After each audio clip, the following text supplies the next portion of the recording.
तेलंगाना के वजीर आला रेवंत रेड्डी ने रियासत के लोगों की हिमायत के लिए शुक्रिया अदा किया और कहा कि अवाम ने कांग्रेस के 100 दिन की इक़्तिदार को पसंद किया है। रेवंत रेड्डी ने आज अपनी रिहाइशगाह पर मीडिया से बात करते हुए कहा कि असम्बली इंतखाबात के मुकाबले में पार्लिमानी इंतखाबात में कांग्रेस के वोट फीसद में इजाफा हुआ है। अवाम ने कांग्रेस के 100 दिन की हुकूमत की हिमायत की है। उन्होंने भारत राष्ट्रीय समिति BRS के रहनुमाओं पर भारतीय जनता पार्टी BJP के फायदे के लिए अपनी ही पार्टी को कमजोर करने का इल्जाम भी लगाया। 8 పార్లమెంట్ సీట్లు గెలిచిన భారతీయ జనతా పార్టీ 2019లో 4 పార్లమెంట్లు గెలిస్తే ఈ రోజు 8 పార్లమెంట్లు సీట్లు గెలవడం జరిగింది.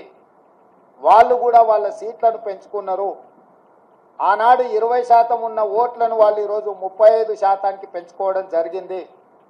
అంటే రాష్ట్రంలో భారతీయ జనతా పార్టీ కూడా ఓట్లు సీట్లు పెరగడం జరిగింది. అయితే ఇందులో వాళ్ళ ఓట్లు సీట్లు పెరగడానికి వాళ్ళ నాయకత్వాన్ని సమర్థించేదానికంటే బీజేపీని గెలిపించడానికి BRS నాయకులు ఆత్మ బలిదానం చేసుకొని అవయవాలను త్యాగం చేసి అవయవ దానం చేసి ఈరోజు బీజేపీని గెలిపించడం జరిగింది. బీజేపీ గెలిచిన 8 పార్లమెంటు నియోజకవర్గాలలో BRS 7 సీట్లలో డిపాజిట్లు కోల్పోయింది.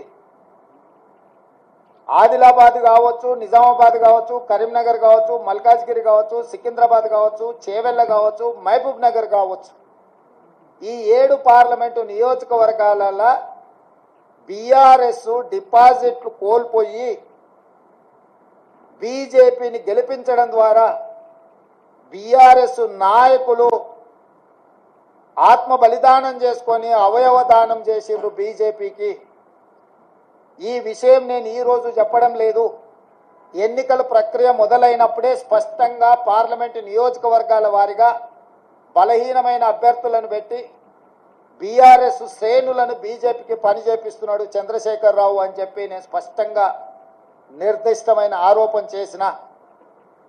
నేను నిర్దిష్టమైన అంశాలను ప్రస్తావించినప్పుడు BRS నాయకులు వితండవాదం చేసిండ్రు, నా మీద వాళ్ళు మాటల దాడి చేసిండ్రు.